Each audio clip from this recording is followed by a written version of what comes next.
and do not necessarily reflect the views of the management and staff of Guardian Radio. Yeah, it's time to empower, educate, and encourage your women to motivate you through whatever you've been going through. We can talk about it. We ain't passing no judgment. So don't be ashamed. It's all the same. Stay in your lane. Your lane. It's whatever your real life looks like. Stay in your lane. Come out the dark and don't be ashamed. Your lane. Let's have a conversation on what we face every day. Tune into your lane talk show. It makes us feel good just to know we're not alone. No more we feel isolated and cast aside. I want you to come out the dark. Just don't be afraid of your heart. So don't be ashamed. It's all the same. Stay in your lane. Your lane. It's whatever your real life looks like. Stay in your lane. Come out the dark and don't be ashamed. Your lane. Let's have a conversation on what we face every day. It's your Lane Talk Show with Coach Trish Hanna.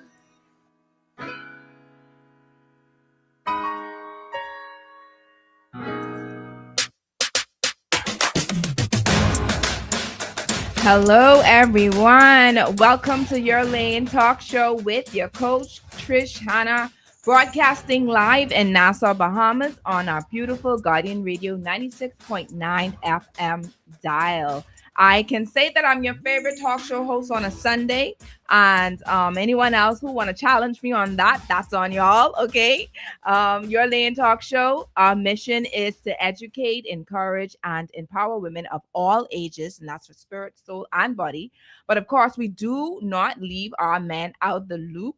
Our male listeners, you are always free to call. You're always welcome to tune in to our show and chime in and win prizes. Okay, that's what we've been doing thus far, and that's what we will continue to do. Your Lane Talk Show is faith-based. All right, we say this every Sunday. This is faith-based, but we are also real. We're also relevant, and we're also relatable. All right, that means that we talk about the things that don't always make it to the pulpit. All right, on a good Sunday or Saturday, depending on what day that you worship. But what we do talk about is what matters most, what happens in our relationships and our health and our purpose, et cetera, et cetera, et cetera. All right. Let me remind you, this is not just a show you listen to. This is a conversation you can be a part of. You can call in, you can text, you can comment live and engage with us and our guests. All right. I look at your Lane Talk Show as being a part of the body of Christ, right? Because, you know, people call in and be like, the church don't talk about these things, right? But I have you to know, we are part of the body of Christ. We could be the leg, the foot, whatever you want to call us, that's fine. The mouthpiece, whatever you want to call us, all right? Because we are out of the four walls, but we're still into media, all right? So don't just say that the church isn't talking about certain matters, because we are the church, all right? And then, speaking of which, last week, there was a guest that spoke about it, and I was like, I have to share this because it was really, really on my mind. I had to share the fact that God has blessed persons like myself, talk show hosts, podcast hosts, etc., to still spread the gospel creatively. Okay, so believers who use the word of God and apply it just to help other people, just to spread the word, and just to know about everyday living, because we can't just always use spiritual. We have to also use practical, right, in our everyday life. You can't be so spiritually good, but it is so spiritually minded that you know earthly good. All right, so that's how we look at it.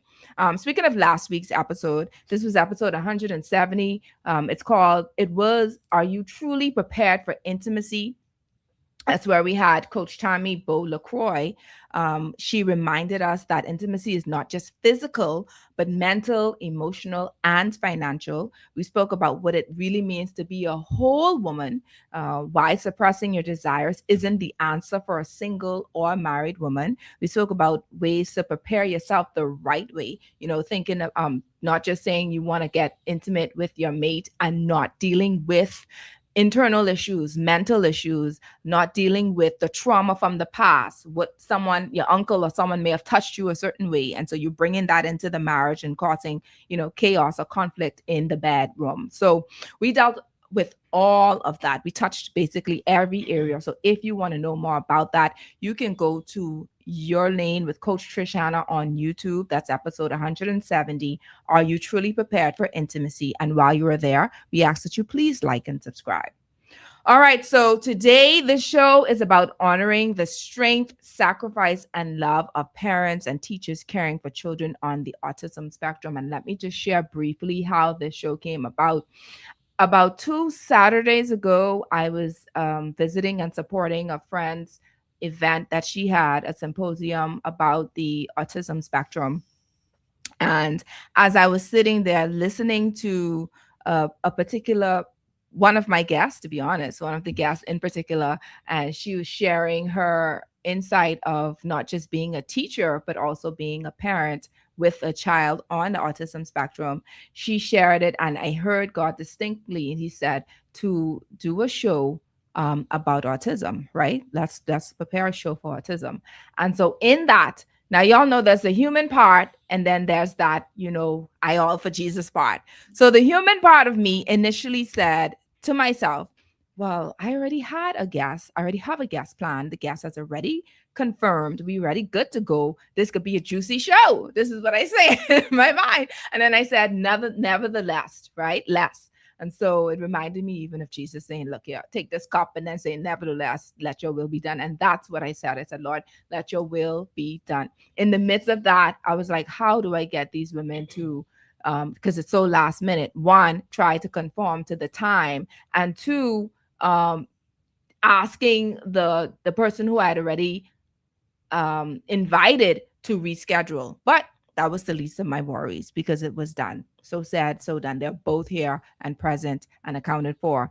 And to top that off, while I was heading from the event, I was also told to ask your sponsors to donate some stuff. Go and ask your sponsors. And I'm saying to myself, okay, okay, you told me to do this. So I'm going to go ahead and do exactly what you said. And can I tell you, where's my pamphlet? Because I can't list everything, but you get to hear what our sponsors are. We have gift certificates from John's Shoe Store. We have lunch certificates from Tropical Gyros. We have gift certificates from E-Spa, or actually it's pronounced Spa Bahama, from Bahama. We have a gift certificate from Skin Solutions. We have care packages from Thompson Trading that has Lysol wipes, Lysol spray, and air sanitizers. Okay, we have annual checkup and 3 school medicals from Family Care Medical Clinic. We doing it big. It's either you do it big or you go home. All right. And God has been faithful in that he touched the hearts of those sponsors for today. And I want to be able to share what he has blessed Your Lane with you. So if you know of a parent, or if you are a parent with a child on the autism spectrum, if you know of a teacher that teaches children on the autism spectrum, please ask them to tune in. There's so many ways that they can tune into this show today. All right. You can go on, Guardian 96.9 FM dial on the radio. That's one. Channel 969 on cable. BTC Flow Channel 612. The Nassau Guardian radio app for Android or Apple. On the website also, www.guardiantalkradio.com. On Facebook, Your Lane Live Coaching. And on YouTube, Your Lane with Coach Trish Hanna. And we're live. Okay.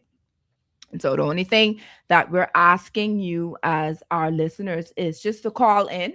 If you are a teacher that teaches a child on the autism spectrum, if you are a parent that has a child on the autism spectrum, give us a call. The numbers to call are 323-6232, 325-4316, or 325-4259. For any reason you want to text in, the number is 422, for whatever reason, 422-4796. But for the giveaways, we're asking the people to call in so that you can receive your giveaways, okay? I'm excited about this show. I am so excited. I want to thank the sponsors for today's show. All right. The show is called Special Needs, Special Strength. This is episode 171. And our first sponsor, Skin Solutions Day Spa, very first person I call. Now, we want you to treat your mom to the relaxation she truly deserves this Mother's Day. Skin Solutions Day Spa and Salon is offering 4 luxurious spa packages designed to pamper, refresh, and renew. From the Love You Mom package to the ultimate renewal experience, there's something special for every mom. Even a relaxing mom and me escape. Each package includes a complimentary mimosa or herbal tea, available now through May 31st, located in Cable Beach, just west of Bahama. You can give Skin Solutions Day Spa a call at 327-0500 or visit skinsolutionsbahamas.net to book today. We're also brought to you by John Shoe Store and Accessories, who's donating a gift certificate from any one of their locations. Tropical Gyros, who's also giving us gift certificates for lunch. Hopefully we got some parents or teachers who would want lunch every day. That expensive. So just to say, thank you, just to say we honor you. You receive a lunch certificate from Tropical Gyros. You're laying life coaching. You get 1 life coaching time or experience session with Coach Trish Hanna, yours truly. Okay, the Children's Dream Journal, available now at All Seasons Book and Gift Center in Palmdale or on Amazon. We're also brought to you by Lysol, distributed by Thompson Trading, who is giving those care packages of the air sanitizer, Lysol spray, and Lysol wipes. Brought to you by Del Monte, distributed by Thompson Trading. We're also brought to you by 242 Media Connect. Listen, the voices are here. The stories are here. The talent is here. Introducing 242 Media Connect, your go-to space to connect media and messages across the Bahamas. Whether you need a guest or you are the guest, this platform is for you. Don't miss out. Go to Facebook, search 242 Media Connect, and get connected today. Let's elevate the connection. We're also brought to you by Commonwealth Bank, and then, of course, Spa Bahama. If you're looking to relax, reset, and recharge, visit Spa at Bahama, a world-class luxury spa right here in Nassau. As the first spa in the Caribbean, this 30,000 square foot sanctuary offers personalized treatment designed to calm the mind, restore the body, and uplift your spirit. From signature massages and advanced facials to full wellness experiences, every visit is tailored just for you. And guess what? They gave us two packages, 2 certificates, all right, today. They're open daily from 9 a.m. to 8 p.m. You can book your escape today by calling 788-7800. Breathe, trust, and let's go. Only at Spa at Bahama. All right, we're also brought to you by Family Care Medical Clinic. Looking for quality health care you can trust for the whole family? Visit Family Care Medical Clinic, conveniently located on Carmichael Road and East Avenue. They provide both urgent and non-urgent care for children and adults. So whether it's a quick visit or ongoing care, you're covered. Plus, they offer specialized pediatric neurology services for brain and muscle conditions, giving your child expert care when it matters most. You can give Family Care Medical Clinic a call at 601-6903. That's Family Care Medical Clinic, caring for your family like their own. All right, so we are ready to go. We were ready for the calls. You can call us at any time. Especially if you're a parent or a teacher, give us a call, 323-6232, 325-4316, 325-4259. If you know a parent or a teacher that teaches a child on the autism spectrum, ask them to give us a call so we can give you all these free gifts. All right. So let's move right along. I am so excited. I'm excited to introduce our guests. We have with us Dr. Indera Hamilton. She is joining us for the first time. She's an androgen, y'all. For those who like, that means she could cook. That means she can cook. We need to talk after this. And she's one of 10 children born to Carl and Catherine Nairn. She is devoted wife and the proud mother of two amazing children. Dr. Hamilton completed both her undergraduate and postgraduate studies in pediatrics at the University of the West Indies and further specialized with a pediatric neurology fellowship at KK Women's and Children's Hospital in Singapore. She is a member of the American Epilepsy Society and the International League Against Epilepsy and currently leads the pediatric neurology services at Princess Margaret Hospital. She's also the director of Family Care Medical Clinic, one of our sponsors, located on Carmichael Road and East Avenue. Most importantly, Dr. Hamilton sees her work as a divine calling and is deeply honored to serve the children and families in this vulnerable population. Next, on the side of her is Mrs. Donell Major Fawkes, our next guest. Okay, this is her first time as well. She is a board certified behavior analyst, autism advocate, educator, and the founder of Reigning Heights Children's Center and Reigning Heights Academy. Donell's journey into the world of autism began in 2016 after her son was diagnosed, a moment that inspired her to dedicate her life to helping children with autism spectrum disorder and supporting families along the way. She specializes in applied behavior analysis, and provides training for parents, teachers, and caregivers, equipping them with practical tools to support communication, behavior, and independence. Driven by both faith and purpose, Donell is committed to creating inclusive spaces where every child can thrive and reach their full potential.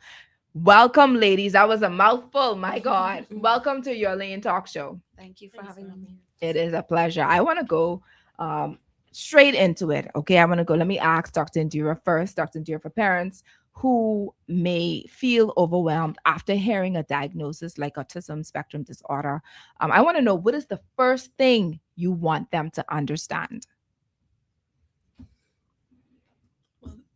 Sorry, good afternoon.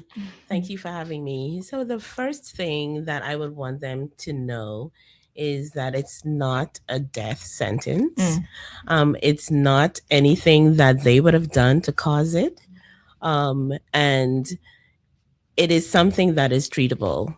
And also, like I always tell my parents, that we meet these patients or these children where they are. So it really depends on what the symptoms are that they're having. That is what we're going to address. We know that autism spectrum disorder, as it says, is a very wide category, and persons may be on the spectrum from one extreme to the next. They may have very minimal to no issues, and then we have those patients or people who may not be functional. So it is not a diagnosis that leads to death, but it is something that can be managed, and patients can improve and be functional members of society. I love that. I know when you did your presentation 2 Saturdays ago, you said that it's 1 in every 36 children that is diagnosed with, that's me telling y'all, turn your phone down, but my phone up, right? That is diagnosed with autism. And so that means that yesterday during some pediatrician time, okay, you appointment at someone's clinic, some child, 1 and out of 36 appointments, was diagnosed. That is possible, yeah. Over the last 5 to 10 years, the incidence has actually doubled in terms of the diagnosis.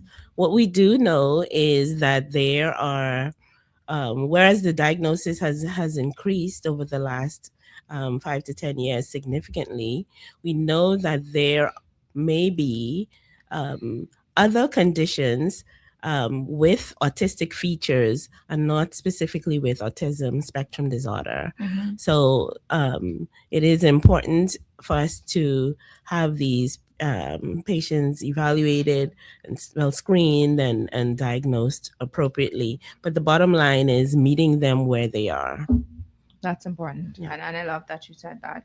because you have parents and teachers who may not know what to do in situations like that, wouldn't know, or they will try to use the same measurement of, I would use the term a regular child. I don't even want to use that term, but a child who is not on the spectrum, and they try to deal with them the same way, and they find themselves being frustrated because they're not meeting the child where they are. So I just want you to talk a little bit about that. Help us to understand from a medical perspective what's really happening with that child. So, from a medical perspective, I guess I should start with the diagnosis. So, autism spectrum disorder is what we call a neurobehavioral or it's a neurobehavioral disorder where there is a problem with social communication, behavior, and there may be some abnormal stereotypical behavior associated with it. So these are the children who have problems with social communication, meaning whether it's expressive language or it is nonverbal communication and like the smiles or the eye contact, or whether there's problem with understanding receptive language, there's problem following instructions. And then we have also these are the children who prefer to play by themselves, or they may be obsessed with a particular topic or a particular toy. They may play with it differently, or they may have these abnormal movements or behaviors. We call them stereotypies, where they may have hand flapping or bouncing, those kinds of things. So it's a neurobehavioral disorder that is associated with what we call an abnormal or neurodiverse brain wiring that has been used in the last 10 years. Well, from 1990, they've been using this term of neurodiversity, which simply means that the wiring of the brains in these children with autism spectrum disorder is different. And that causes them to respond differently. Over the years, recently there's been a lot of talk about the genetic aspects of it and gene therapy with autism spectrum disorder. And there's a lot of research going on now in terms of that. But what we also know that is, although the treatment is supposed to be specific for each child, we know that there are some basic things that should be done, whether it's speech therapy or ABA therapy, or if it's these patients tend to have what we call co-occurring conditions, where there's anxiety, problems with food textures, or various other conditions. And so those need to be addressed as well in terms of the management.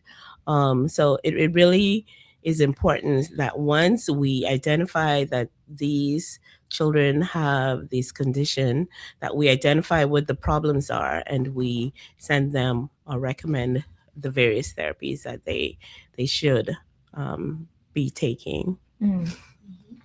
Wow. Okay. So what I think another question that's relevant now is, I know how many parents feel like they're not doing enough, right? You have some parents who are like, okay, I don't know how to do it.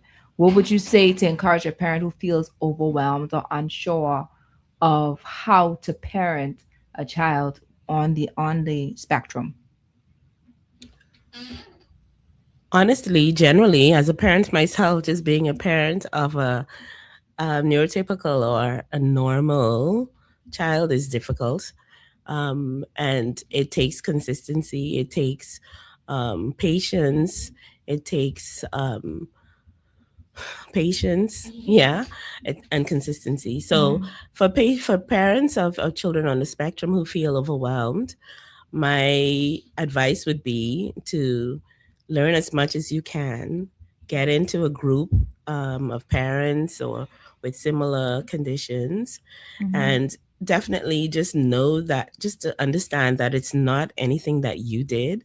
Understand what your limitations are, understand what it is that you're supposed to do, which is support and encourage, and also to make sure you be consistent and take care of yourself. Self-care is very important. Oh, yeah.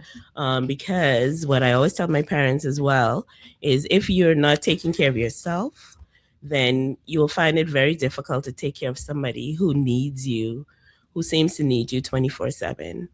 And then if you're not doing that properly, then you feel guilty, or yeah. So it's important to take care of yourself and find a community of people who understand what it is that you're going through and who can assist. I often say too that, God created us to be in community. He didn't just create us to be by ourselves. Otherwise, we would have all been in our own little bubble. Yes. So the community is there for a reason, and it's important to find the right community that can help you on your journey and your child's journey. Absolutely. I love that. I love that you say self-care, which is one of the reasons why we've had actually have 2 spas that are sponsoring today's show. All right. Because we want to take care of those parents who may say, okay, well, I want to take care of myself, but at the moment I may not have the finances to do it. So here we are. We're actually providing that for you, an opportunity to take time out for yourself, just to breathe, take time out for yourself, just to not only that, for those who may not even have healthcare insurance and you want to take care of your health, thank God for sponsors such as Dr. Indera Hamilton and her clinic, that provides or will provide for us an annual for a parent who has a child with autism who may not have done an annual for 2026. All right. So all you're doing is calling in today. And yes, I will repeat. Someone said repeat the numbers. I can repeat the numbers for you. It is 323-6232, 325-4316. or 325-4259. Call us today. All right. So, but just before we go on a break, real quick, let me just read this post and then we're going to ask Dr. Indera to answer it on after the break. And the question from the poster is, do you think that our overconsumption of fast food play a major role in why so many children have autism? So we'll answer that question right after the break.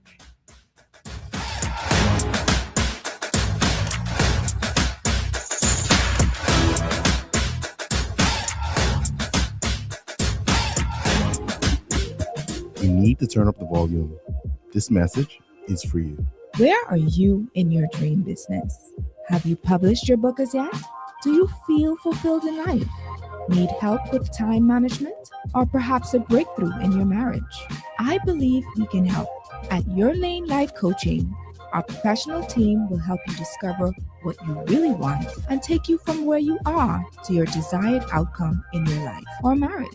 Fulfilling your goals is important to us. Call us today at 376-8689 or visit our website at www.yourlanelifecoaching.com. Your Lane Life Coaching, discovering pathways to progress.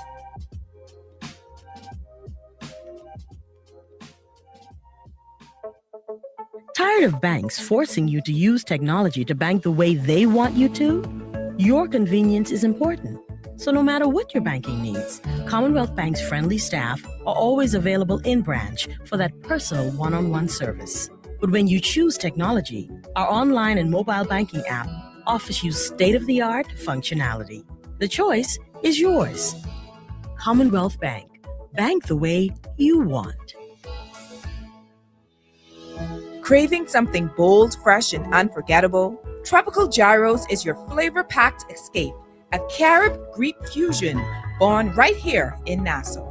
From juicy grilled salmon, chicken, and pork gyros to loaded bowls, fresh salads, wings, and more. There's something for every craving. Find Tropical Gyros at any of their locations, JFK Plaza, Rosetta Street, Port Lucaya Freeport, or their franchise spots on Prince Charles Drive, Soldier Road West, Delaport, and Carmichael Road. Tropical Gyros, not just good food, it's an experience. John Shoes and Accessories is your one-stop shop for all your footwear needs. You will find what you're looking for among the growing collection of classic and trendy styles with new arrivals every week. John's covers the whole family and has great prices, helpful and friendly customer service. Your experience shopping with us will be time well spent. Shop with us online at www.johnshoes.com. John's also now carries small home appliances. So come on into John's, located on Rosetta Street in Palmdale and Carmichael Road West. John's, we put fashion at your feet. This is Guardian Radio 96.9 FM. Fresh news, smart talk, all day.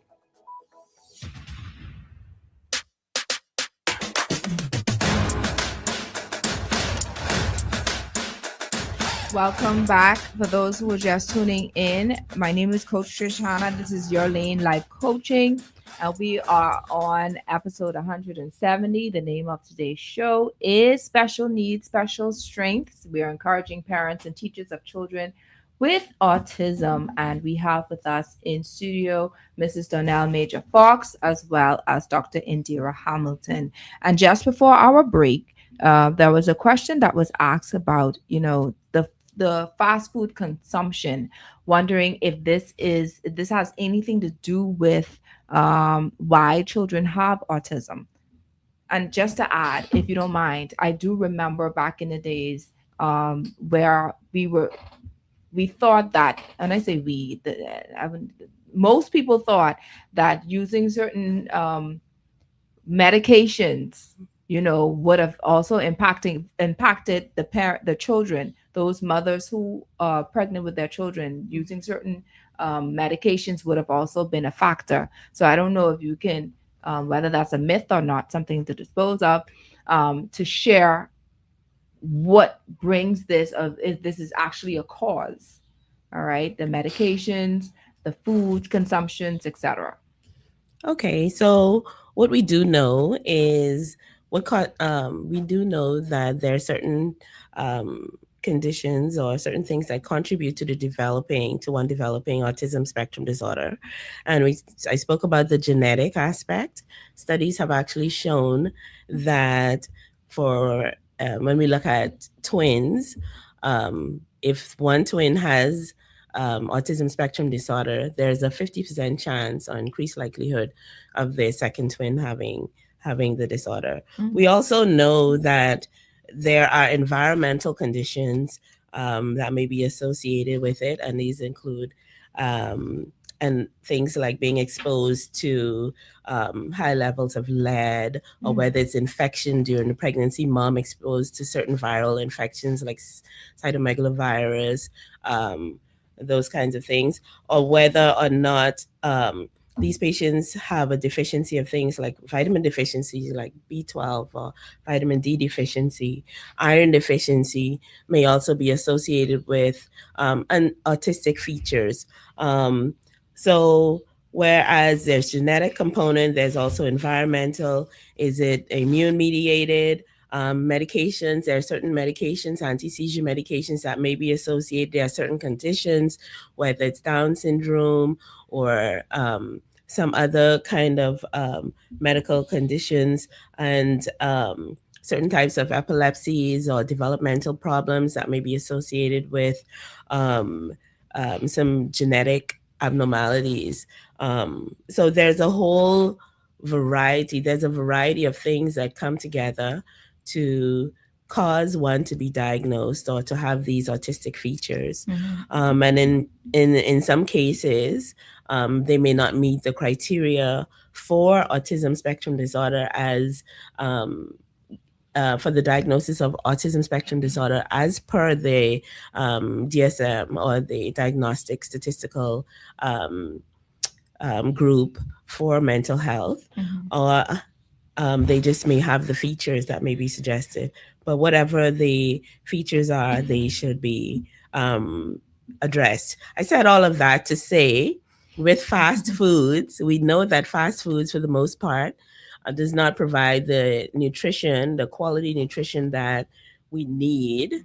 And so what ends up happening is we have these children or these people with nutrient deficiencies, and then they present with these autistic features, whether it's iron deficiency or they may have these vitamin deficiencies. So they may end up having these autistic features.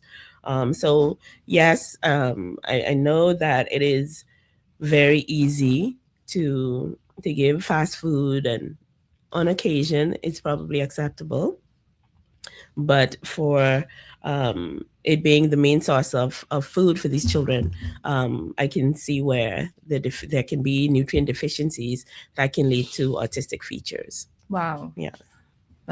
Yeah, y'all had us. We about to let me behave, because certain fast food companies sponsor the NASA Guardians. I'm gonna try to behave today. They're big sponsors too. So y'all ain't gonna get me fired today. But y'all know what I'm thinking, right? Someone else could call and say it if they want, but it ain't gonna be me. So here's another response from our Facebook. It says, there is something wrong in this day and time. The level of babies growing into children being diagnosed autism is record breaking. For women who may be expecting soon, what are some preventative measures one can take to decrease children with autism? And I think you mentioned a few of that already, but is there anything else that you want to share on that particular question? It's just to be aware, to monitor, to make sure that you're doing your screens, and to just meet children where they are, regardless of what the diagnosis is. You can, and to know that this is not a sprint. Whenever you have these patients with these features, problems with communication, you want to make sure they're evaluated properly. Is there a problem with hearing? I don't know. Maybe the child just has a hearing problem that's causing a problem with speech. You can't hear, it's difficult to speak. Maybe there are some other conditions that need to be addressed, and it's not necessarily autism spectrum disorder. So I think too, there's a lot of fear out there that I see into the clinics. People want their child tested. Oh, the child is too smart. The child is not talking. Yeah, but I think we need to just use wisdom and to make sure that we communicate with these children or with these people clearly, and not just live in fear and yeah. Yeah, and that's why education is so important, right? Very much. Very, very important. So I'm gonna just turn now my questions over to Donell Fawkes.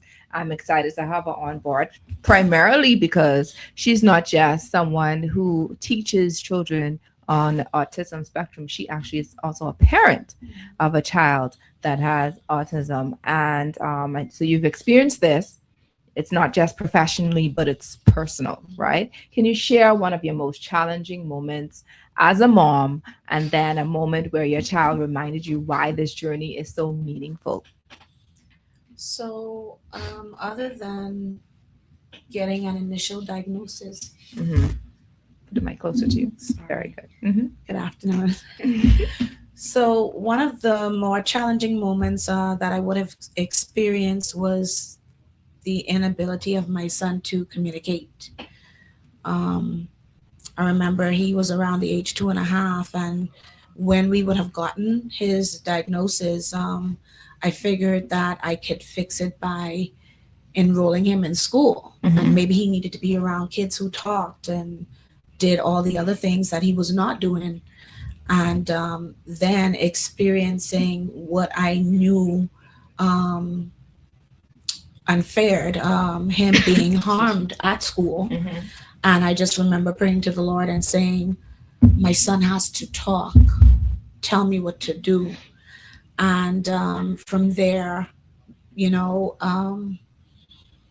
it's been a journey. As Dr. Hamilton mentioned, it's not a sprint, it's a marathon. 8 years later, he is fully vocal, verbal, and able to communicate his needs and wants, and has opinions and everything else along with it. And so, yeah. So, I mean, out of those moments, what was most challenging for you? As a mother, not knowing what was going on with him, especially when he was outside of my care. If he was safe in school, And then you always think about the future. There's a saying in our community where parents say, I absolutely cannot die, because they know that the needs of the child, it's something that could end up being a lifelong thing. Yeah. And, if I'm gone, who's going to do it? So those were some of the challenging things and moments that I would have thought about multiple times over the years. Wow. Yeah, and that's something to consider, especially for a mom. Somehow, not saying that dads don't feel that as well, because you do have some excellent fathers who feel for their children. Yes. But it's nothing like a mother's love, right? But I have heard a story with I can't remember who told me this story, but a situation where a person had that same prayer, saying that they didn't want to go before their children. Right. But it so happened that they had two children who were diagnosed. One passed away before the mother, and then the other one passed away after. All right. Now, the issue or the struggle was maintaining or finding someone to deal with the child who was left behind. Because we know if you're not fully graced to deal with a child on the autism spectrum, you would have a tendency of being frustrated. Yes. Yeah. Yes. And speaking of frustration, we are as a teacher now. Let's put on that hat just for 2 seconds. I know you shared with me your reason for taking your son out of the regular school, right, and bringing him near to you where you are at your school. Can you share briefly your experience with that? So he's not with me at my school. I would have, once we tried school here in the Bahamas, and I realized that he needed supports that we could not access, I relocated to the U.S. Oh. Yes. Okay. I relocated to New Jersey in the U.S. After doing extensive research, where I know that, they had the persons trained, and he would get, essentially more than he had access to here. So he's not with you? No, he's not with me. Okay. He attends St. Anne's. He's in 7th grade at the moment. Okay. Yes. So talk to us about you transitioning. What was your purpose for transitioning him? From you, okay. From Maybe it's just me. US? No, yeah, but I remember our conversation where you said that you had to take him out of the school because of a teacher. Well, what had happened was my son, every time he would see a particular person, right, who was assigned to his classroom, he would scream his head off. Right. So that was a signal that, hey, something was wrong. It wasn't his actual teacher, but I think the aide.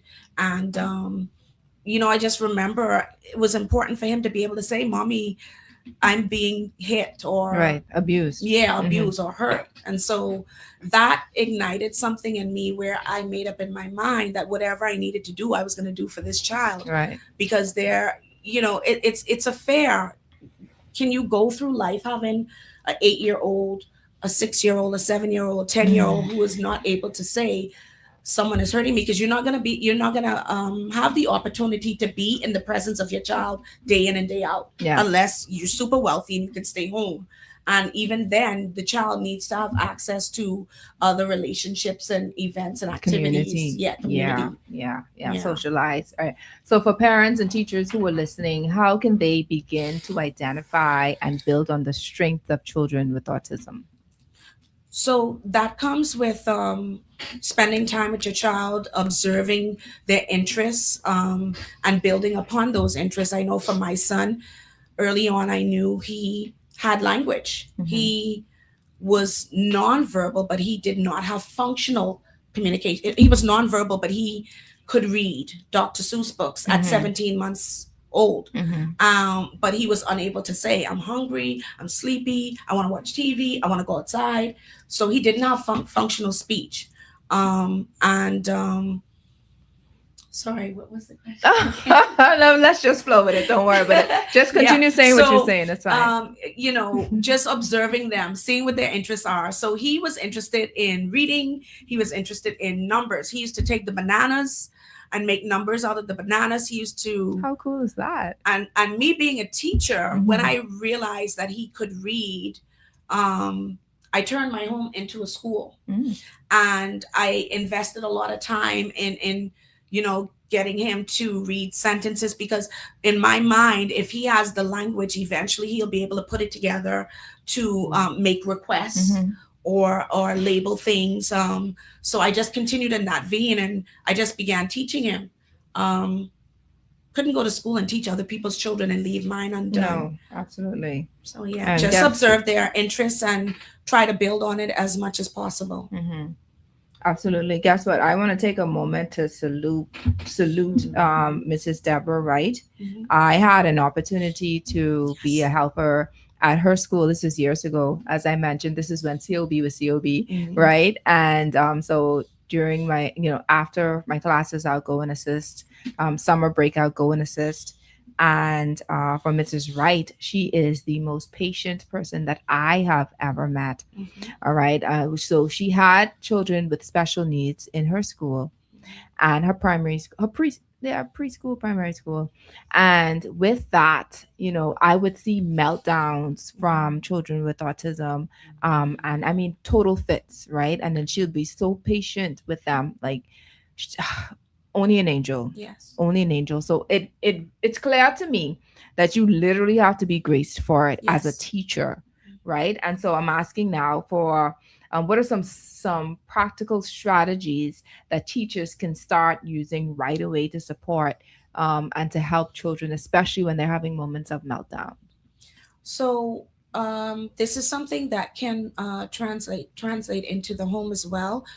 You want to, again, observe their interests. I know that at my school, the minute the children come in, they make a beeline for my door because I have all the goodies. And so let's just say a child comes into my room. I'm sitting there and I'm watching them to see what they interact with and how long they interact with it for. And then I know right away, I make a note and I'm like, okay, so-and-so is interested in blocks. So if I'm trying to get them to communicate with me, what do you want? And I hold it up, and you allow them to either emit a response, or you're going to then take that opportunity to teach them blocks, especially if they're nonverbal. Some kids are able to say words, and they would eventually come to that time where they are able to say, I want blocks. But initially, if they are nonverbal, you're going to take that time to, discreetly teach blocks so that either they're pointing to it or they're able to vocalize it. Eventually. That's the goal. So yeah, you're just observing them once they come in, see what they interact with, and then you find a way to get them to communicate, this is what I want. All right. So you think that most meltdowns are due to the fact that they want to express something, but they're unable to share it? That's exactly why they happen. Yeah. They're unable to express. I want ice cream. I want to go in the car for a drive. I want to watch TV, but my brother has the remote, or, something's too loud. So typically it's either that, or they may be experiencing some medical situation that you should always rule out first. If it's not a medical situation, then you would look to the specialist behaviorally. Let me read some of the posts here. Okay, I'll ask that one later. But this one says, it is not the easiest journey by far, but it is so rewarding. Autism Mom. All right. Autism Mom, if you are here in Nassau, you can give us a call. We have something special for you just to honor you and salute you at being a mom today. Okay. The numbers to call, let me reiterate, is 323-6232, 325-4316, 325-4259. Okay. Now the poster says, I have about 5 Fabulous Ronnie clients. Oh, she would have to put her name. I love her. She's excellent. This is Fabulous Ronnie. Who children went to Donell School, and they all spoke highly of her system. Talk about top tier. I can attest that your child/children will be safe and they will progress successfully. Don't walk, run and call her ASAP. We're going to give her an opportunity to share information about her school as well. All right. So for those who have children, if you're just tuning in, if you have a child that is on the autism spectrum, you have you're a teacher that teaches a child on the autism spectrum, you can go ahead and give us a call. We have some fabulous gifts here for you, just to say thank you and just to encourage you along the way. Okay. Now, when I was at the symposium that Lakia Brown did. Okay, I remember a particular teacher that was there, and she said there was a point where I think she had about two or 3 children in her class that were diagnosed with autism, and I believe it was a government school. Don't quote me on that. Was it? Okay, so y'all nodding your head, right? So she said she literally broke down because she said she didn't know what to do. She didn't know what to, and it was that at that point I was looking for a napkin, a tissue, something to keep me going, because it's nothing worse than having to be a parent, being a teacher, and you called to teach, but then you don't have the knowledge and skills to help a child, who may be a little bit more special than the average kid. Let me just take a call real quick. Your Lane Talk Show, good afternoon. Your Lane Talk Show, good afternoon. Hi, good afternoon. Good afternoon. Hi, good afternoon. Autism mom here. Hi, how are you? Hi. How old is your child? My child is 9 years old. His name is Isaiah Culmer. Oh. Okay. He attends Raining Heights Academy. All right. Let me ask you, Mommy, what has been one of your biggest challenges going through this journey? Real quick. My biggest challenge, I would say, just as Donell reiterated, communication. And still, it's a process. My son is verbal, but not communicating. How can I say it? He's communicating. Donell, can you help me out? He is communicating, but yes. Having like full sentences and stuff like that, it's a challenge. But Isaiah has grown tremendously, and that's why I said it is hard. It's super hard for all who know, but it is a rewarding journey. He's taught me so much. Our kid has taught me so much. And I've seen the hand of the Lord on his life and on the lives of the children. And it makes me, my faith has increased to know that God is using these little ones to showcase his power. It's amazing. It's really amazing. Thank you so much, Mommy. What I'm going to do is put you on hold so that our producer can get your phone contact and your name. And I want to thank you for sharing. You don't know how much you've helped the people who are tuning in today. All right. So thank you. And just hold on so he can get your contact and your name. And then we'll tell you how to receive your prize today. Okay. And thank you all for having the show. It's really necessary. Listen, God loves you. I'll just put it just like that. God loves you. God bless you. Thank you for calling. You too. Thank you.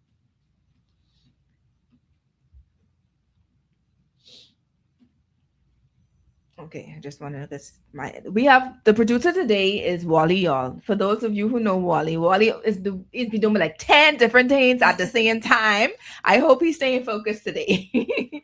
Okay. Someone's posted that says, God has a special place in his heart for people like you. Right. I don't know if that's for me or for the caller, but thank you anyway, because God has a special place in his heart for people. And guess what? I think this was our guest from last week, Tammy Bolacroix. Thank you so much for tuning in, Tammy. All right. God bless you. I believe she has a son on the autism spectrum as well. If you do, Tammy, can you confirm that? I remember you stating something. Can you confirm that for me? Let's move on. I want to talk about, Donell, I want to talk about you working closely with families, right? What are some common mistakes people make, and how can they shift their approach when dealing with their family members who have children on autism spectrum? I can give you a good example. You have a lot of people that say, that child rude. You know what I mean? Or they don't want, you want to go on a date with your husband or your mate and you can't go because the family members, your sister, your auntie, don't want to take care of that child because that child is autistic. We deal with things like this every day. How can families who are tuning in support and help those with children who are on the autism spectrum? So family members, some of the mistakes that they make, they knowingly, sometimes knowingly and unknowingly ostracize their family members who have children on the spectrum. They allow them to disappear or remove themselves from family events, and they don't call, they don't check. Sometimes because they don't understand what is happening, the first go-to is the child is just rude and mom needs to spank them, and because mom is not disciplining the child, we're not going to deal with that, we're not going to get involved until they get to that point. So those are some of the another thing that I see is not providing their family member with an outlet for for a break, respite. Sometimes families who have children on the spectrum, they're enduring a lot of overstimulation, a lot of activity, sometimes even aggression. Some of our kids fight, right? And so in the home, if they're super aggressive, mom and dad may need a break. And because family members feel like it can be solved with a spanking or some sort of punishment, they may not get involved. But sometimes if you look at it from the standpoint that the child does not understand really what they're going through, they're trying to communicate and they're unable to, so that the behavior is a form of them trying to communicate. So understanding that and being able to provide an outlet for mom and dad to catch themselves, take the child for ice cream, take the child to the park, take them, well, I wouldn't want to say the beach because some That's but to the park, right? Just so mom and dad can get a break. Those are some of the mistakes that family members make. Just providing support to their family members. Awesome. Please, parents, family members who are tuning in, you may know someone, even a neighbor. So you may not be family per se, but you have a neighbor, someone, a colleague at some point, someone at your work, a staff member, etc., who may have a child with that situation. And it's nothing like when you feel as if you're being victimized because of something that is totally beyond your control. And I think, and I don't know how it's even possible for me to even feel the weight of that, because it's just like just having a child who's being teased because they have like a cleft lip, or they have a speech impediment, or and as a parent and as a mother, I feel that no matter what, because that's my child, that's being bullied, or that's being ostracized. So I want you to encourage, first of all, from a mother's perspective, a mother who may be crying or who may feel despondent simply because of seeing or hearing the fact that their child is being bullied because of their condition. So the first thing, if you are experiencing that, you want to be an advocate for your child at his or her school. You want to, make note of it to administration, or I guess the protocol would be you go to the teacher first. You want to point that out. You can, parents who are informed, offer to put on a symposium where you discuss bullying and give ideas and strategies that teachers can use, and just inform the kids, share what's unique about your child, and try to combat it in that way. Also have the conversation with your child about bullying. Let them know that they can also speak up for themselves. Those who are verbal, those who are nonverbal, you can, create a social story, build their confidence, talk to them about it. Because they're nonverbal, it does not mean that they don't understand what you're saying. A lot of times parents make that crucial mistake. They figure, okay, the child's not talking means that they don't understand, when in essence, many of them do really understand.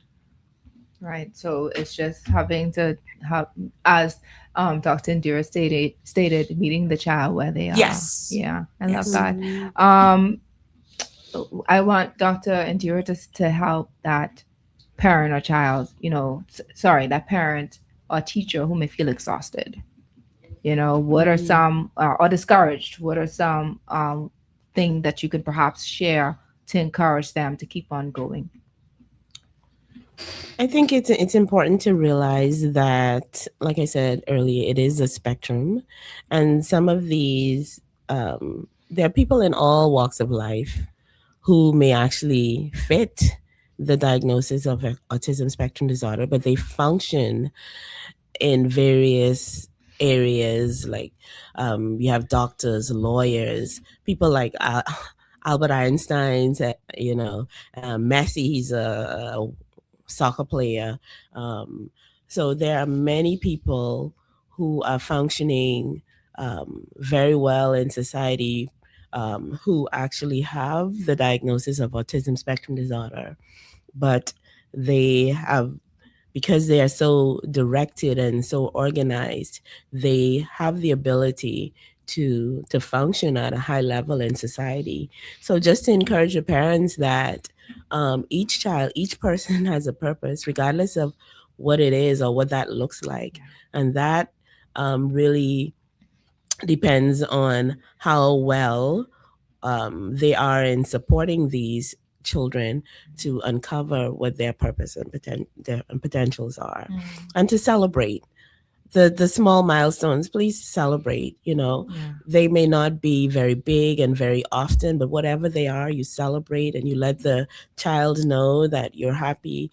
And this is also for relatives of parents with kids with children on the spectrum as well.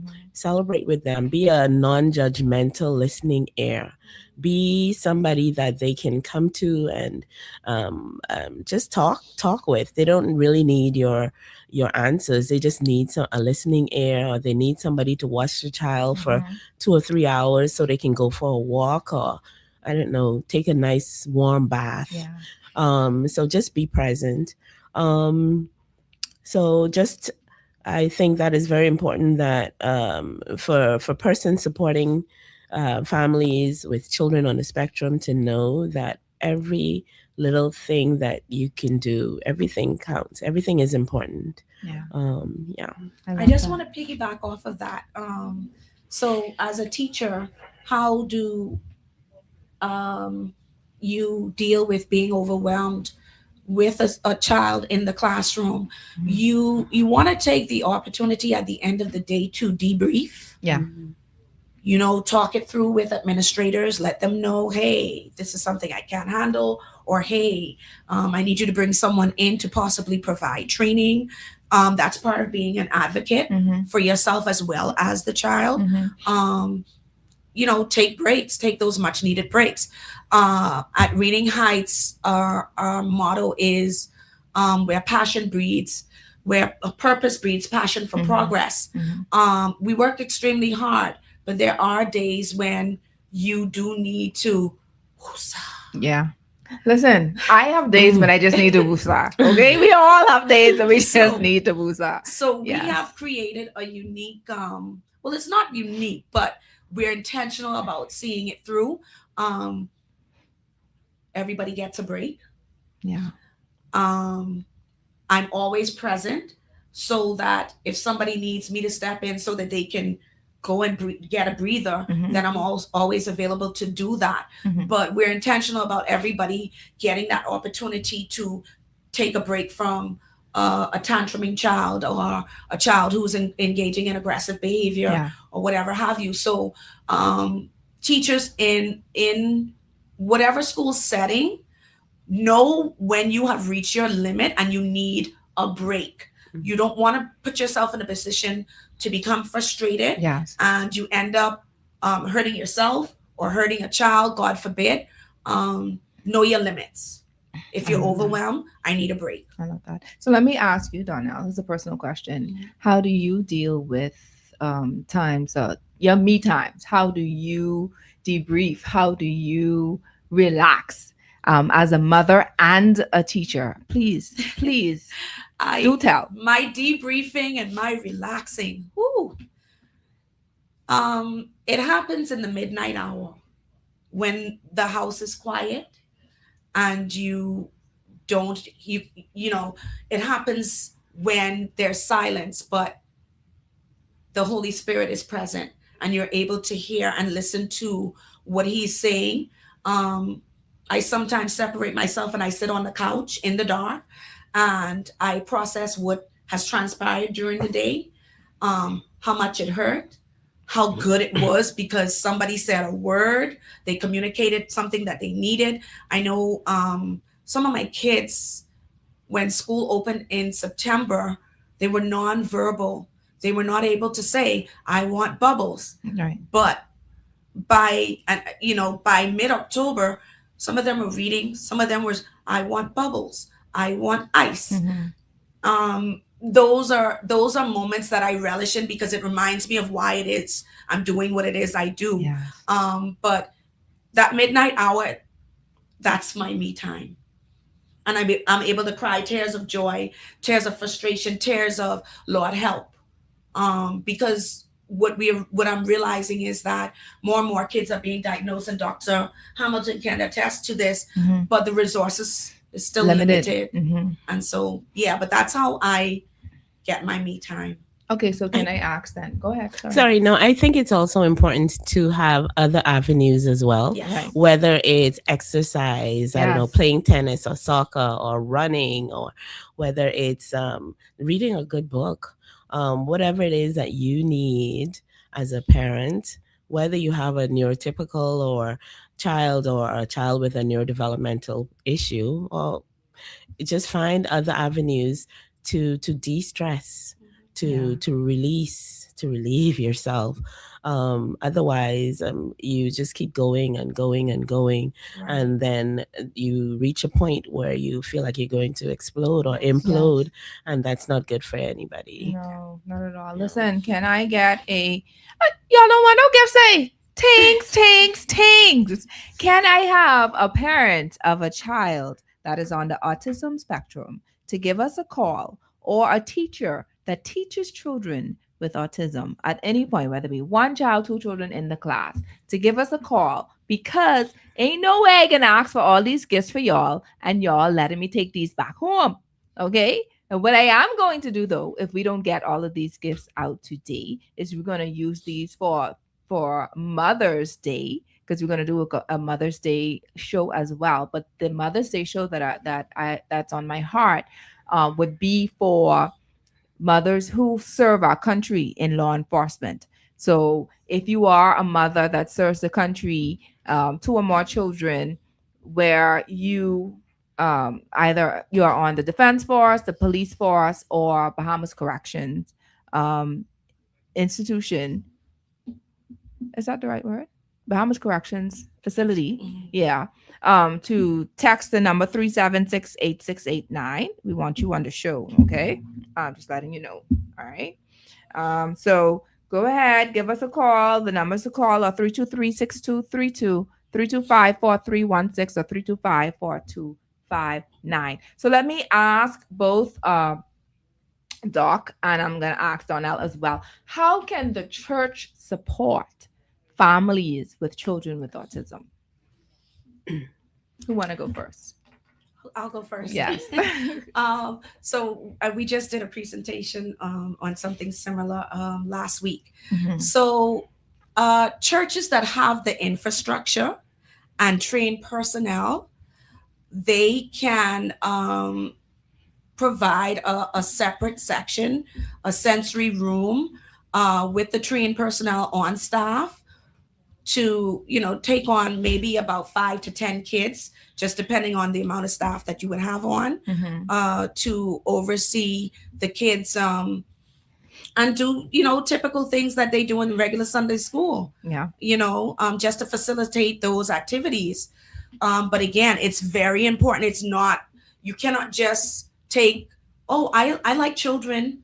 I can do it. And then they encounter children who are kicking the doors down and screaming their heads off. You want to ensure that you're able to provide trained personnel for something like that.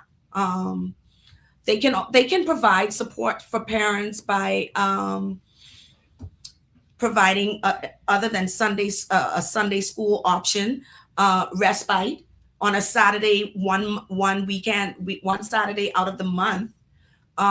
Hey, drop your child off from 9 to 12, go shop, go home, go to sleep.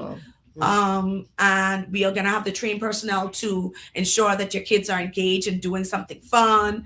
And that's 3 hours you get.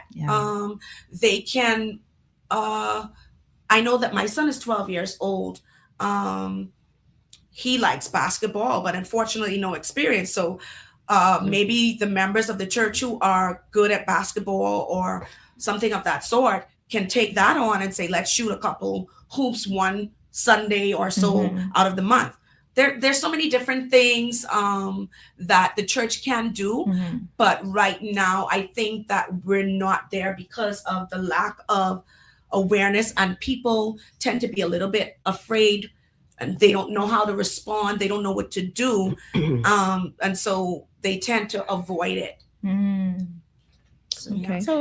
So I agree with those points, as well as I think education. The symposium, putting on the symposiums or the providing the educational forum to teach about what autism is, how these children may present, what their issues may be, how do you address it, and also providing the space, because as I mentioned before, sometimes these patients or these children may have stereotypical behaviors where they need to jump up or to hand flap or whatever. And if we just aggressively try to stop them, that can cause problems and anxiety as well. So providing a space where they can actually go and be comfortable with doing whatever it is that they need to do for a specific amount of time that they need it. Also have the right personnel to deal with them, very important. Some of the children or the people may need headphones if they are affected by loud noises or flashing lights, those kinds of things. And of course, providing support for parents, very, very important. Allowing them to take their children to the children's church so that they can worship in the main church without having to worry about dealing with their children for that specific amount of time. Very, very important. So, and of course, being non-judgmental, being patient, understanding that these children are not rude. It's not something that they can control by themselves very easily, and just being the support that the parents need. I just want to quickly add that I did mention earlier that we just talked about it initially. Last week, my church, because every year my leaders, I attend Emmanuel Prophetic and Deliverance Tabernacle on St. Vincent Road. They ask me every year, is there something that you would like to do? So last week we had a Zoom webinar, and we were able to discuss some of these very same things. So that's that. Be proactive about it. It's not something that we can, continue to ignore, because we're going to see more and more of our congregations, coming in with children who are affected by autism. And so that is one of the things that I admire about my leaders. They're very proactive in that regard. Just before we wrap up, this is something that I've been hearing, even in, I wouldn't say in churches, but in the community, the church community, that autism is a spiritual thing. How can we debunk that? People would think that it's demonic, whatever have you. How can we debunk that? What are your thoughts on that? Well, we know that it's not a spiritual thing per se. It's not anything that their parents would have done. Um, the it would be challenging to debunk that for people who think that everything may be spiritual. Yes. You can look at anything and say it's spiritual, Yes. and that may be the case for a number of things. But autism spectrum disorder itself has been shown not to be because of a spiritual thing. I don't have the studies right now to quote, but we do know that it is not. I'm going to hear your opinion right after this break, and we'll get back to you so we can really find out if this is really, demonic, whatever have you. Right. All right, right after this.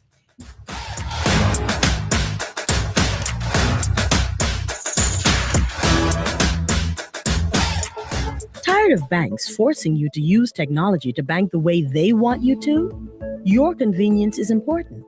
So no matter what your banking needs, Commonwealth Bank's friendly staff are always available in branch for that personal one-on-one service. But when you choose technology, our online and mobile banking app offers you state-of-the-art functionality. The choice is yours. Commonwealth Bank. Bank the way you want. Craving something bold, fresh, and unforgettable? Tropical Gyros is your flavor-packed escape. A Carib Greek fusion born right here in Nassau. From juicy grilled salmon, chicken, and pork gyros to loaded bowls, fresh salads, wings, and more. There's something for every craving. Find Tropical Gyros at any of their locations, JFK Plaza, Rosetta Street, Port Lucaya Freeport, or their franchise spots on Prince Charles Drive, Soldier Road West, Delaport, and Carmichael Road. Tropical Gyros, not just good food, it's an experience. Always on the go? Missed the show? You can now listen to Guardian Radio talk shows anytime, anywhere on Spotify and YouTube by searching Guardian Radio 96.9 FM or by entering the name of your favorite show. You can also listen by logging on to GuardianTalkRadio.com and clicking on the podcast tab. Guardian Radio, continuing to provide you with fresh news and smart talk anywhere, anytime, all day. John Shoes and Accessories is your one-stop shop for all your footwear needs. You will find what you're looking for among the growing collection of classic and trendy styles with new arrivals every week. John's covers the whole family and has great prices, helpful and friendly customer service. Your experience shopping with us will be time well spent. Shop with us online at www.johnshoes.com. John's also now carries small home appliances. So come on into John's, located on Rosetta Street in Palmdale and Carmichael Road West. John's, we put fashion at your feet. This is Guardian Radio 96.9 FM. Fresh news, smart talk, all day.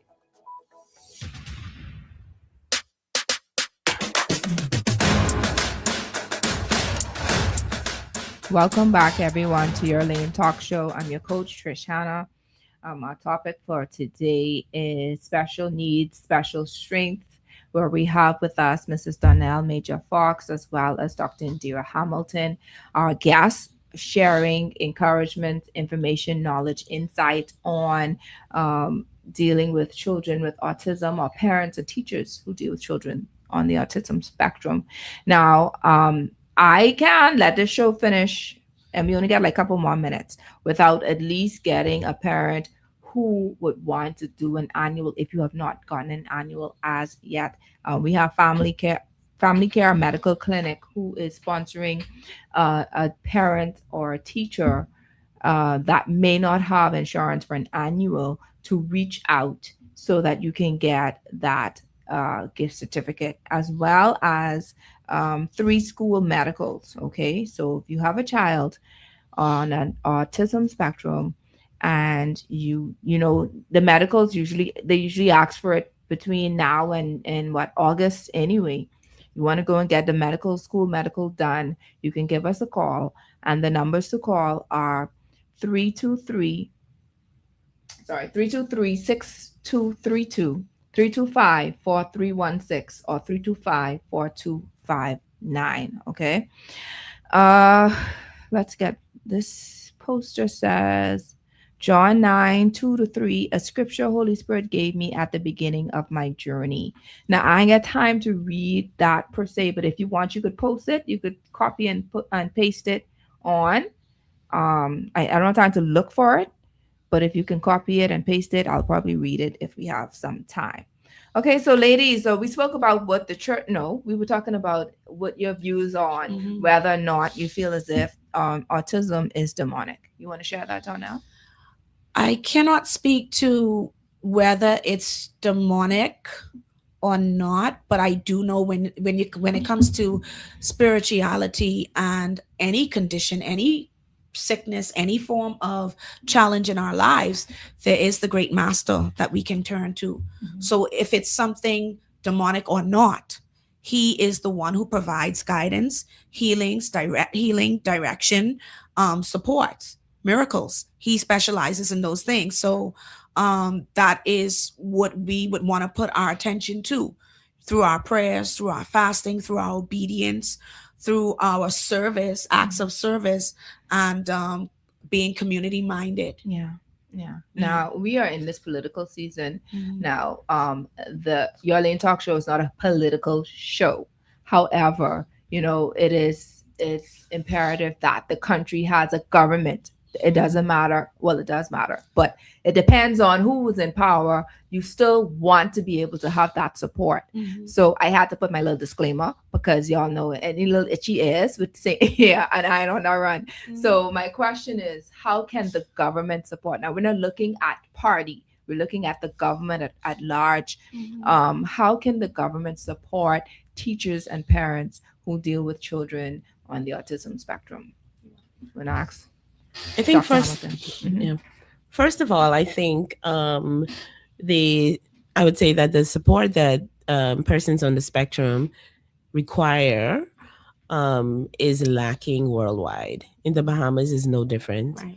We need the speech therapy, we need the behavioral therapist, we need the occupational and physical therapist. And right now in the government sector, we have no behavioral therapists or speech therapists available for these patients, most of whom are in the government sector.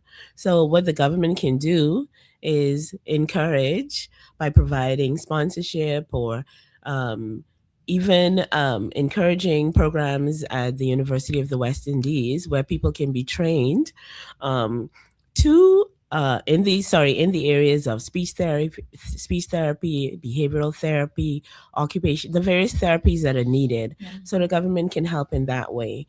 And how can they support parents? We know that they do provide some support, whether it's financially to some parents, but they can do a lot more. A lot more needs to be done in supporting these clients or these patients who may need workup and who need the various therapies. And definitely a lot of parents, because of their frustration or the challenges they have with being able to work, having a steady job because the child is non-functional or there is no school that would accept them. So they have to actually stay home with their children. Who supports them? So the government can provide support and various levels for parents and these children on the spectrum. Thank you so much. I concur with all that Dr. Hamilton would have suggested. Additionally, I feel as though because of the numbers that we are seeing, we need to pay more attention to providing avenues for parents to access evaluations free of charge. I know that they do have specialists assigned to, I think, the Ministry of Education, psychologists, and some other professionals. I'm not quite sure how many, but we need to increase the effort made by, I know that they do testing, but I feel like there's been such a long wait list over many years.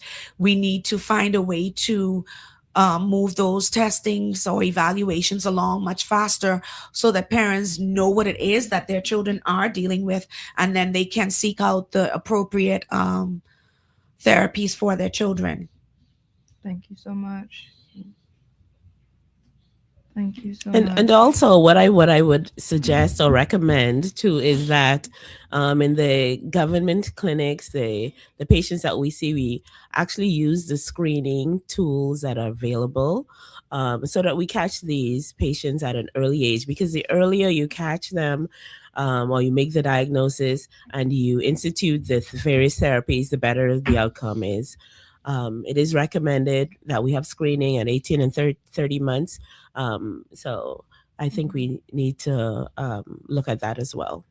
Thank you so much, ladies. Good afternoon. Oh, can you transfer it? Wally, can you transfer it? I see it moving. There you go. Good afternoon, Your Lane Talk Show. Hello, good afternoon. Hi, how are you? Fine, thank you. Yes, I was listening, and I heard you mention that if you have a child with special needs and would like to get a checkup for them. Yes, ma'am. How old is your child? My child he just turned 13. What is one beautiful or rewarding moment that keeps you going as a parent? Sorry, pardon me? What is one beautiful moment or rewarding moment that keeps you going as a parent? His smile and his general attitude. He's a very loving child, and so that keeps me going. It gives me inspiration. I love that. We were just talking about, support systems. My question for you, callers, what kind of support do you wish more people understood that you personally need? What kind of support? Yes. I believe the education system. I believe that, the speech therapy and also educational therapy and just general things that you don't know what to expect. And, just that general knowledge of how to deal with a child of special needs so that you could be more beneficial to them. Thank you so much. Thank you so much. I'm not going to ask. If you notice, I haven't been asking the names of the parents, right? So we'll let the producer, that's intentional. We'll let the producer get your contact and your name. And you said specifically that you wanted the annual checkup for you or for your son. Him. Perfect. All right. So my producer having a field time talking in the back here. So just hold on for me. And he will get your name and your contact so that you can get your annual prize. Awesome. Okay. So I just want to thank you for calling in to show you're brave, because there's a lot of persons who are listening. I know that for a fact, but few of them, most of them are texting me. The instructions, if you don't mind, is to give us a call, please. Okay. That's intentional. We have some people that, especially the sponsors that are listening right now, I want to be held accountable for everything that's taking place on the show. So please, if you have texted me, please give me a call. I'm not going to deny it on, especially from the call, but not from the text today. Okay. Thank you. I won't call your name out. So if you're shy about that, no, your name is not going to be mentioned. Okay. We have about 3 or 4 minutes left. John Lee is writing that down. Perfect. We have about 3 or 4 minutes left. And I want you both ladies to please, I want you to take a time, about a minute each, just to encourage those who are tuning in, who are listening right now on the show. Dr. Hamilton, you can start first and then we go straight into Donell. So in closing, just as I said earlier, autism spectrum disorder is not a death sentence. It is a neurobehavioral disorder that affects the way that we communicate and socially interact. It is something that can be managed, and you can see improvement over time. I always say the more you put in, the more you get out. If you put in nothing as a parent or a child on the spectrum, it is not likely that you will see anything positive moving forward. And as children age, the symptoms may magnify or change or become worse in terms of the aggression and those kinds of things. So it's important to address things early, and to understand it's not a death sentence. Okay, let me just take this call real quick. Your lane, Wally, help me out, man. I pressing the button. Okay, which one of these? It's not doing. It's flashing. All right. So guess what I'm going to do for this caller? Do me a favor and call this number in 2 minutes. 376-8689. If you're a caller, you were just calling a while ago, call the number 376-8689 because we're about to wrap up the show. All right. So Donell, I'm sorry we didn't have an opportunity for you to share. We literally only got 1 more minute, and I have to call out our sponsors. Today's show, episode 171, Special Needs, Special Strength, has been brought to you by, with many thanks, Skin Solutions, Day Spa, Commonwealth Bank, Your Lane Life Coaching, John Shoe Store and Accessories, Tropical Gyros, Lysol, distributed by Thompson Trading, Del Monte, distributed by Thompson Trading, the Children's Dream Journal, 242 Media Connect, ESPA at Bahama, and Family Care Medical Clinic. All right, so thank you so much for our sponsors. May God continue to bless you. I want to honor each and every parent and each and every caregiver of the children who are on the autism spectrum. You are not, God does not make mistakes. No. I have to share that. God does not make mistakes, okay? So you continue to be encouraged. May God continue to bless you, and have a beautiful Sunday, everyone.